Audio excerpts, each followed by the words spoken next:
দুর্নীতিরোধ ও সবার নিরাপত্তা নিশ্চিতের প্রত্যয় তারেক রহমানের। চট্টগ্রামে নির্বাচনী জনসভায় যোগ দেবেন কাল। ধর্মকে ব্যবহার করে আচরণবিধি লঙ্ঘন করছে একটি দল। সবাই নিরাপদে থাকতে পারে এটা ইনশিওর করতে হবে। দ্বিতীয়ত কারাপশন আমাদেরকে যেভাবেই হোক এটাকে অ্যাড্রেস করতে হবে। অন্য সমস্যাগুলোর সমাধান অনেকাংশে সমাধান হয়ে আসবে। ধর্মকে ব্যবহার করে ভোটে কাজে লাগানো, টাকা দিয়ে ভোট কেনা, তো এটা কি ভাই নির্বাচন আচরণবিধির কার মধ্যে পড়ে?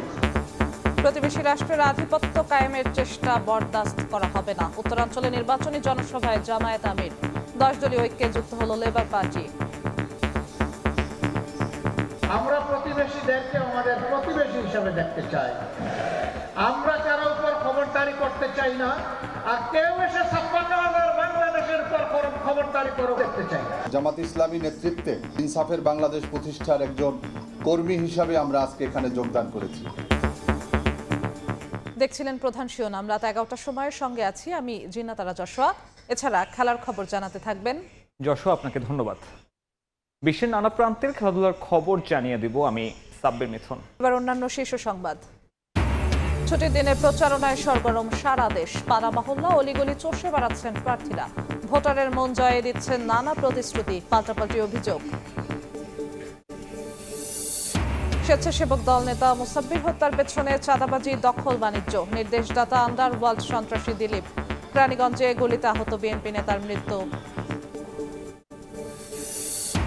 সুতা নিয়ে মুখোমুখি টেক্সটাইল ও পোশাক খাত। বন্ড সুবিধা তুলে নেয়ার সিদ্ধান্ত আত্মঘাতী বলছে বিজিএমইএ।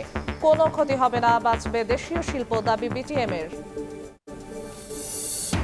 এবং স্কুলে শিশু নির্যাতন নিয়ে উদ্বেগ। নিষিদ্ধ হলেও বন্ধ হচ্ছে না শারীরিক শাস্তি। শিক্ষকদের প্রশিক্ষণের অভাব আর কর্তৃপক্ষের উদাসীনতাই দায়ী বলছেন বিশেষজ্ঞরা।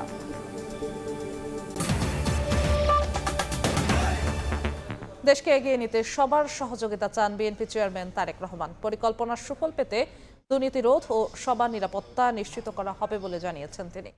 বলেন, ক্ষমতা এলে ঢেলে সাজাবেন শিক্ষা ব্যবস্থা। সবার আগে শুরু হবে গণতন্ত্রের চর্চা।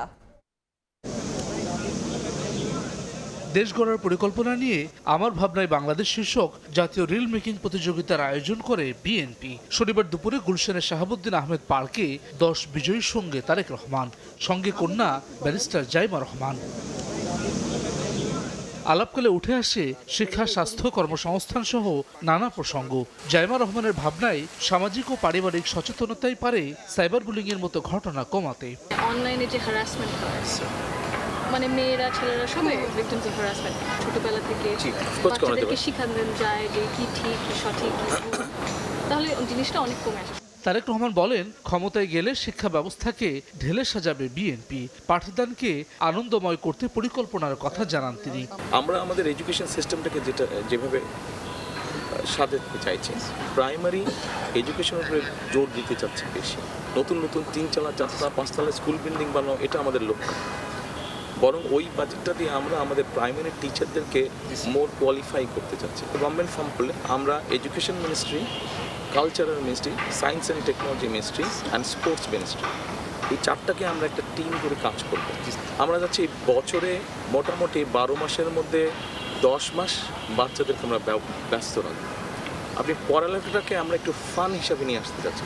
শুধু জাতীয় সংসদ নির্বাচন নয়, প্রতিটি ক্ষেত্রেই গণতন্ত্রের চর্চায় জোর দেন তারেক রহমান। ডেমোক্রেসি যত বেশি প্র্যাকটিস করবো এভরি লেভেল, শুধু যে জাতীয় সংসদ নির্বাচন তা না, আমরা ইউনিয়ন পরিষদের মেম্বার, ইউনিয়ন পরিষদের চেয়ারম্যান, পৌরসভার চেয়ারম্যান, পৌরসভার মেম্বার, আমরা এইখানে যত ডেমোক্রেসি প্র্যাকটিস করবো তখন হবে কি আস্তে আস্তে সেই মানুষগুলোই সামনে বেরিয়ে আসবে যারা অ্যাকচুয়ালি মানুষের জন্য কাজ করতে চায়। যেই পরিকল্পনাই করা হোক না কেন, সুফল পেতে হলে সবার নিরাপত্তা নিশ্চিত এবং দুর্নীতি রোধ করার প্রয়োজনীয়তার কথা বলেন তারেক রহমান। এটাই আমরা করি না কেন, আমাদেরকে একটা জিনিস এনশিওর করতে হবে যাতে সবাই রাস্তায় নিরাপদে থাকতে পারে এটা এনশিওর করতে হবে।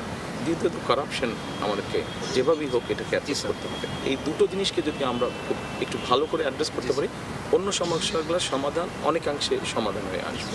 দেশকে এগিয়ে নিতে সবার সহযোগিতা চান বিএনপি চেয়ারম্যান। অনেক কিছু করতে চাইছি না আমি অল্প কিছু করতে চাইছি, কিন্তু জিনিসটা ঠিকভাবে করতে চাইছি। হাসান ওয়ালি, সময় সংবাদ, ঢাকা। নির্বাচনের প্রচারে অংশ নিতে বন্দরনগরী চট্টগ্রামে পৌঁছেছেন বিএনপি চেয়ারম্যান তারেক রহমান। সন্ধ্যায় বিমানের একটি ফ্লাইটে চট্টগ্রামের শাহ আমানত আন্তর্জাতিক বিমানবন্দরে পৌঁছান তিনি। এ সময় দলের নেতারা তারেক রহমানকে স্বাগত জানান। প্রায় 2 দশক পর চট্টগ্রাম সফরে তারেক রহমান রাতে অবস্থান করছেন হোটেল রেডিসন ব্লুতে। কাল অংশ নেবেন পলো গ্রাউন্ডের জনসভায়। পরে ফেনী, কুমিল্লা ও নারায়ণগঞ্জের জনসভায় যোগ দেবেন বিএনপি চেয়ারম্যান।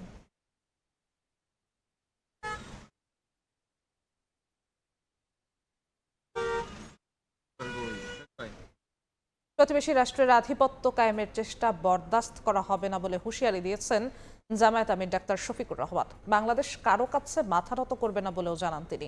উত্তরাঞ্চলে নির্বাচনী জনসভায় বক্তব্য রাখেন জামায়াত আমির।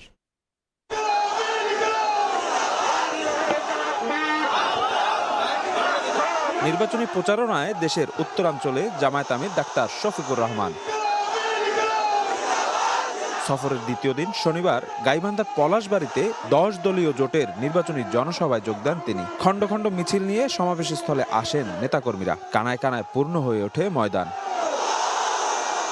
প্রধান অতিথির বক্তব্যে জামায়াত আমির বলেন, বাংলাদেশে আর কোনো আধিপত্যবাদী আগ্রাসন বরদাস্ত করা হবে না। আমরা প্রতিবেশীদেরকে আমাদের প্রতিবেশী হিসাবে দেখতে চাই। আমরা কারো উপর খবরদারি করতে চাই না, আর কেউ এসে 56,000 বাংলাদেশের উপর খবরদারি করে দেখতে চাই না। এরপর বগুড়ার ঐতিহাসিক আলতাফুন্নেসা খেলার মাঠে নির্বাচনী জনসভায় যোগ দেন জামায়াত আমির। পরে শেরপুর উপজেলার পথসভায় যোগ দেন। শফিকুর রহমান বলেন, ইশতেহারের নামে প্রতারণা করবে না জামায়াত। 5 বছর বয়স পর্যন্ত সকল সন্তানের চিকিৎসার ভার নিবে রাষ্ট্র। 60 বছরের ঊর্ধ্বে সকল বয়স্ক মানুষের চিকিৎসার ভার নিবে রাষ্ট্র।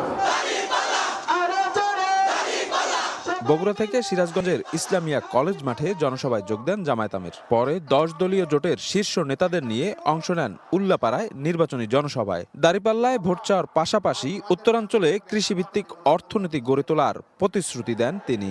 আমরা বেকার ভাতা দিয়ে তোমাদেরকে অপমান করতে চাই না। আমরা তোমাদের হাতে কাজ তুলে দিয়ে তোমাদেরকে সম্মানিত করতে চাই। মায়ের সম্মান কেমন হয় তা বিশ্ববাসী দেখবে ইনশাআল্লাহ। আপনারা ঘরে থাকবেন নিরাপদ, চলাচলের নিরাপত্তা করা হবে নিশ্চিত, কর্মস্থলে আপনারা থাকবেন সম্মানের সাথে নিরাপদ ইনশাআল্লাহ।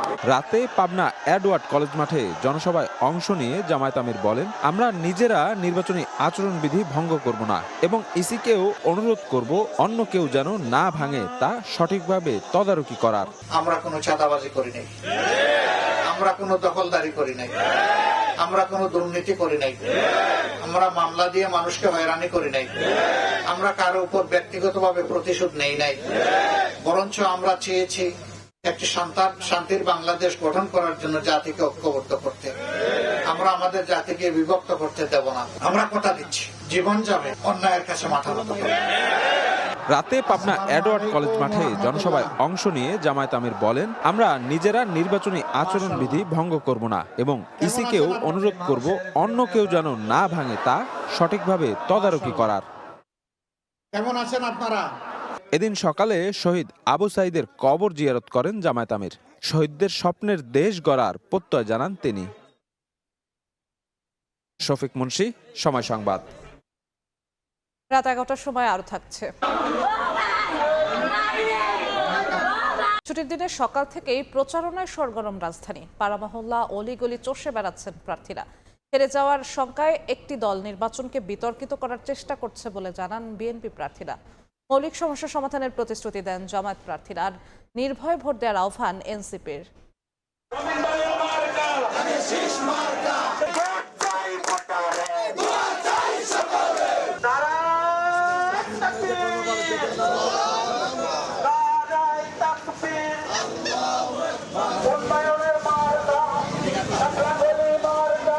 আগামী দিনে বাংলাদেশ হবে সেবকের বাংলাদেশ। সারা দেশের মতো রাজধানীতেও জমে উঠেছে ত্রয়োদশ জাতীয় সংসদ নির্বাচনের প্রচার প্রচারণা। নানা স্লোগান আর প্রতিশ্রুতি নিয়ে ভোটারদের দ্বারে দ্বারে ছুটছেন প্রার্থীরা। শনিবার সকালে রাজধানীর পুরান ঢাকায় প্রচারণা শুরু করেন ঢাকা 6 আসনের ধানের শীষের প্রার্থী ইশরাক হোসেন। ঢাকা 14 ও 16 আসনে গণসংযোগ করেন সানজিদা ইসলাম তুলি ও আমিনুল ইসলাম। এছাড়া ঢাকা ৭ আসনে বিএনপির হামিদুর রহমান হামিদ এবং ঢাকা ৪ আসনের তানভীর আহমেদ রবিন প্রচারণা শুরু করেন। প্রার্থীরা বলেন, হেরে যাওয়ার শঙ্কায় একটি দল নির্বাচনকে বিতর্কিত করার চেষ্টা করছে। কেউ কেউ আমাদের বিরুদ্ধে কিছু মিথ্যা অভিযোগ আনার চেষ্টা করছে। আমি মনে করি যে যারা মনে করছে আগামী দিনে তারা জয়লাভ করতে পারবে না এবং তাদের হেরে যাওয়ার সম্ভাবনা রয়েছে। ওনারা তো ফেরেশতা না, যারা বলছেন তারা তো আসলে আমার মনে হয় যে ওনারা হাদিয়ার যেই বয়ান আছে তাদের, তো সেই জায়গা থেকে আরেকজনকে শুধু খারাপ বলে এটাও তাদের একটা মানে কালচারাল প্র্যাকটিস হয়ে গেছে। আল্লাহ যদি আমাকে কবুল করে ত্রয়োদশ জাতীয় সংসদ নির্বাচনে আমি আমার এই পরিকল্পনাগুলো অক্ষরে অক্ষরে বাস্তবায়ন করব ইনশাআল্লাহ। আমরা চাই যে দলমত নির্বিশেষে এলাকার মানুষ যাকে ভোট দিবে সেই নির্বাচিত হবে। এদিকে ঢাকা 14 আসনে প্রচারণায় নামেন জামায়াত প্রার্থী ব্যারিস্টার আহমদ বিন কাসেম আরমান। ঢাকা 5 আসনে প্রচারণায় নামেন জামায়াত প্রার্থী মোহাম্মদ কামাল হোসেন। ঢাকা 4 আসনে জামায়াতের সৈয়দ জয়নুল আবেদিন মহিলা ভোটারদের নিয়ে নির্বাচনী সমাবেশ করেন। নির্বাচিত হলে এলাকার মৌলিক সমস্যা দূর করার প্রতিশ্রুতি দেন প্রার্থীরা। নাগরিকদের জন্য সাদাবাজ মুক্ত, সন্ত্রাস মুক্ত এবং দখল মুক্ত একটা সমাজ উপহার দেব। ঢাকা 4-এর মানুষরা যদি আমাকে ভোট দেয় তাহলে আমি ফার্স্ট যেটা প্রায়োরিটি দেবে সেটা হলো গ্যাস। রাজনীতিবিদরা যদি চাঁদাবাজ এবং মাদক চক্রকে আশ্রয় প্রদান না করেন এবং সততার সাথে যতটুকু বরাদ্দ সরকার দেয় সেটা যদি জবাবদিহিতার সাথে ব্যয় করা সম্ভব হয়, খুব অল্প সময়ের মধ্যে মিরপুরের চেহারা পাল্টে যাবে ইনশাআল্লাহ। ঢাকা 11 আসনে এনসিপির আহ্বায়ক নাহিদ ইসলাম এবং ঢাকা 8 আসনে গণসংযোগ করেন দলটির মুখ্য সমন্বয়ক নাসিরউদ্দিন পাটোয়ারি। 16 বছর পর নির্বাচনে পরিবেশ ফিরে এসেছে জানিয়ে নির্ভয়ে শাপলাকলিকে ভোট দেওয়ার আহ্বান জানান তারা। 16 বছর পরে যেহেতু একটা সুষ্ঠু নির্বাচনের পরিবেশ তৈরি হয়েছে, মানুষ যাতে নির্বিঘ্নে নির্ভয়ে উচ্চমুখর পরিবেশে ভোট দিতে আসেন, এবং কারণ এবারের ভোটটা একেবারেই নতুন এবং বাংলাদেশের ভাগ্য পরিবর্তনের ভোট। কৃষি কার্ডের কথা বলে মানুষের সাথে প্রতারণা সৃষ্টি করা হয়েছে, তো সেগুলো নাকি এটিএম কার্ডের মতন ব্যাংকে দিলেই নাকি টাকা আসবে। এই যদি হয় আমাদের বাংলাদেশের প্ল্যান, এটা আসলে একটা ভুয়া প্ল্যান।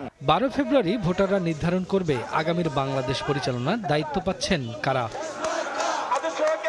শফিকুজ্জামান রুবেল, সময় সংবাদ, ঢাকা। চাঁদাবাজি ও দখল বাণিজ্যের কারণে স্বেচ্ছাসেবক দলের নেতা মুসাব্বিরকে হত্যা করা হয়। হত্যার নির্দেশ দেন বিদেশে থাকা আন্ডারওয়ার্ল্ড সন্ত্রাসী দিলীপ। সকালে ডিএমপি মিডিয়া সেন্টারের সংবাদ সম্মেলনে একথা জানান ডিবি প্রধান। ঢাকা মহানগর উত্তরের স্বেচ্ছাসেবক দল নেতা আজিজুর রহমান মুসাব্বির হত্যাকাণ্ড মামলার অগ্রগতি জানাতে শনিবার সকালে ডিএমপি মিডিয়া সেন্টারে ব্রিফ করেন ডিবি প্রধান শফিকুল ইসলাম। থানাধীন পশ্চিম তেস্তুরি বাজার বিদেশে অবস্থানরত আন্ডারওয়ার্ল্ডের একজন পরিচিত সন্ত্রাসী দিলীপ উর্ফে বিনাশের নির্দেশেই এই হত্যাকাণ্ড বলে নিশ্চিত করেন ডিবি প্রধান। দখল ও চাঁদাবাজি নিয়ন্ত্রণ হত্যার মূল কারণ বলেও জানান তিনি। কারণ বাজার একটা জায়গা, ব্যবসা প্রতিষ্ঠান, খুব আমাদের কাছে বাজারের একটা বড় জায়গা, ওখানে সাধারণত ওটার দখল বাণিজ্য এবং চাঁদাবাজি কেন্দ্র করে এই হত্যাকাণ্ড সংঘটিত হয়েছে। প্রাথমিকভাবে যেটা জানছি যে উনি সম্ভবত দেশের বাইরে আছে, ওরাও এরকম কথাই বলছে উনি আন্ডারওয়ার্ল্ডের একজন আর কি সন্ত্রাসী। ডিবি প্রধান জানান এই হত্যাকাণ্ডের অন্যতম শোটার রহিমকে নরসিংদীর শিবপুর এলাকা থেকে গ্রেফতার করা হয়েছে। এ সময় উদ্ধার করা হয় পিস্তল ও ম্যাগাজিন। শুক্রবার 23শে জানুয়ারি নরসিংদী জেলার মাধবদী পৌরসভার মনোহরদী থানা এলাকায় জনক শাহজাহান খলিফা ভাড়াটিয়ার বসতবাড়ি হতে মুসাব্বির হত্যাকাণ্ডে ব্যবহৃত 2টি বিদেশি পিস্তল, 2টি ম্যাগাজিন, 12 রাউন্ড গুলি সহ হত্যাকাণ্ডে অংশগ্রহণকারী অন্যতম শুটার রহিমকে গ্রেপ্তার করা হয়। কারওয়ান বাজার কেন্দ্রিক এলাকায় বর্তমানে অন্তত 8 থেকে 9টি চাঁদাবাজ গ্রুপ সক্রিয় রয়েছে। এই হত্যাকাণ্ডের সঙ্গে জড়িত অন্যদের গ্রেফতারে অভিযান অব্যাহত বলেও জানান এই গোয়েন্দা কর্মকর্তা। আজিজুর রহমান মুসাব্বির। মানিক মোহাম্মদ ওমর, সময় সংবাদ, ঢাকা। চলতি মাসের মধ্যে 10 থেকে 30 কাউন্ট সুতা আমদানিতে বন্ড সুবিধা প্রত্যাহারের সিদ্ধান্ত কার্যকর না হলে ফেব্রুয়ারি থেকে বন্ধ থাকবে দেশের সব সুতাকল। এমন ঘোষণা দেয়া বিটিএম এর যুক্তি, বন্ড সুবিধা প্রত্যাহার হলেও ক্ষতি হবে না তৈরি পোশাক শিল্পের। যদিও বিজিএমই এর দাবি, এই সুপারিশ কার্যকর হলে ধ্বংসের মুখে পড়বে পোশাক শিল্প। কামরুল হাসান সবুজের রিপোর্ট। আমরা বাধ্য হব আগামী মাসে আমাদের ফ্যাক্টরিগুলো বন্ধ করতে, কারণ আমরা আর পারতেছি না। আমরা আইসিইউর মধ্যে আছি, তাই বলে তো আরেকজনকে মাইরে আমি আর বাঁচতে পারবো না। যার যার ব্যবসা তার করতে হবে। এভাবে দেশের সুতাকল ও তৈরি পোশাক শিল্প মালিকদের মুখোমুখি দাঁড় করিয়ে দিয়েছে এনবিআরকে দেয়া বাণিজ্য মন্ত্রণালয়ের একটি চিঠি, যেখানে 10 থেকে 30 কাউন্ট সুতা আমদানিতে বন্ড সুবিধা প্রত্যাহারের সুপারিশ করা হয়েছে। যুক্তি হিসেবে তুলে ধরা হয়েছে কাঁচামালের যোগান দেয়া দেশীয় শিল্পের সুরক্ষা ও রপ্তানিযোগ্য পণ্যে মূল্য সংযোজন বৃদ্ধির বাস্তবতা অব্যাহত রাখতে বলা হয়েছে রপ্তানি পণ্যে শুল্কমুক্ত সুবিধা। এটা সাময়িক শুল্কায়ন হচ্ছে। বিদেশ থেকে যদি কোনো পণ্য আনেন, এই পণ্যটা আপনি ট্যাক্স দিয়ে ছাড়াবেন, যদি আনেন 30 থেকে 10 কাউন্ট, এবং সেই সুতা দিয়ে যদি কোনো গার্মেন্টস তৈরি করেন, সেই গার্মেন্টসটা এক্সপোর্ট করার পরে যেই পরিমাণ শুল্ক আপনি দিয়েছেন সরকারকে, সেই পরিমাণ শুল্ক কিন্তু আপনি সরকারের কাছ থেকে ফেরত পেয়ে যাবেন। সুতাকল মালিকদের সংগঠন বিটিএমই এর দাবি, সরকারের এই সুপারিশ কার্যকর হলে দেশের তৈরি পোশাক শিল্পের কোনো ক্ষতি হবে না, বরং রপ্তানির বিপরীতে কাঁচামাল আমদানিতে মিলবে স্বচ্ছতা, প্রাণ ফিরে পাবে মরতে বসা দেশের সুতাকল। এটা 9 কাউন্ট না কেন, যাতে আমাদের এক্সপোর্টার মিলগুলো যাতে কোনো রকম প্রবলেম ফেস না করে। তবে তৈরি পোশাক রপ্তানিকারকদের শীর্ষ সংগঠন বিজিএমইএ বলছে, এই সুপারিশ সিদ্ধান্ত হয়ে তাদের সামনে এলে বিশ্ববাজারে পিছিয়ে পড়বেন তারা। স্থানীয় সুতাগুলো বেসিক্যালি কোনো বেনিফিট পাবে না। এটা যেটা হবে যে আমরা রপ্তানি অর্ডার হারাবো, সমাধানটা সরকারকে অন্যভাবে করতে হবে, প্রত্যক্ষ অথবা পরোক্ষভাবে প্রণোদনা দিয়ে এই ইন্ডাস্ট্রিগুলোকে বাঁচিয়ে রাখা। দেশের সবচেয়ে বড় রপ্তানি খাতের সংগঠনগুলোর মুখোমুখি এমন অবস্থানের প্রেক্ষিতে চূড়ান্ত সিদ্ধান্তে দেশের সার্বিক অর্থনৈতিক স্বার্থকে অগ্রাধিকারে রাখার পরামর্শ অর্থনীতিবিদদের। একটা কিছু পরিবর্তন হলে কোনো পক্ষের একটু লাভ হতে পারে, কোনো পক্ষের ক্ষতি হতে পারে, কিন্তু মূল বিষয়টা দাঁড়ায় যে আমাদের সার্বিকভাবে কোনটা আমাদের জন্য মঙ্গলজনক। প্রণোদনা সুবিধা পেয়ে ভারত তুলনামূলক কম দামে বাংলাদেশে সুতা রপ্তানি করে বলে অভিযোগ খাত সংশ্লিষ্টদের। কামরুল হাসান সবুজ, সময় সংবাদ, ঢাকা। কিশোরগঞ্জ ও ফরিদপুরে সড়ক দুর্ঘটনায় 4 জন নিহত হয়েছেন। সকালে কিশোরগঞ্জের মিঠামইন ঘাগড়া এলাকা থেকে পিকআপ ভ্যানে করে ব্রাহ্মণবাড়িয়ায় মাজারে যাচ্ছিলেন 15 জন। পথে অষ্টগ্রামে নিয়ন্ত্রণ হারিয়ে পিকআপ ভ্যানটি রাস্তার পাশের বৈদ্যুতিক খুঁটিতে ধাক্কা লেগে উল্টে যায়, নিহত হন 2 জন। এদিকে ফরিদপুরের ভাগায় বাস ও ট্রাকের মুখোমুখি সংঘর্ষে ট্রাকের চালক ও হেলপার নিহত হয়েছেন।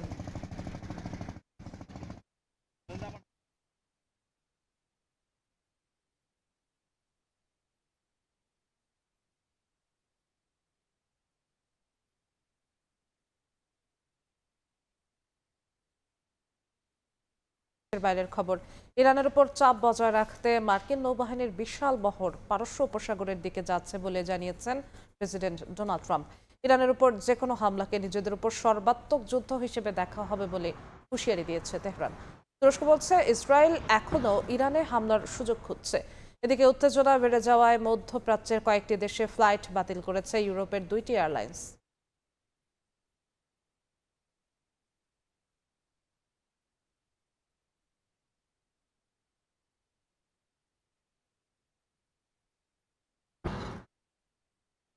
এতক্ষণ দেখছিলেন দেশ বিদেশের খবরে।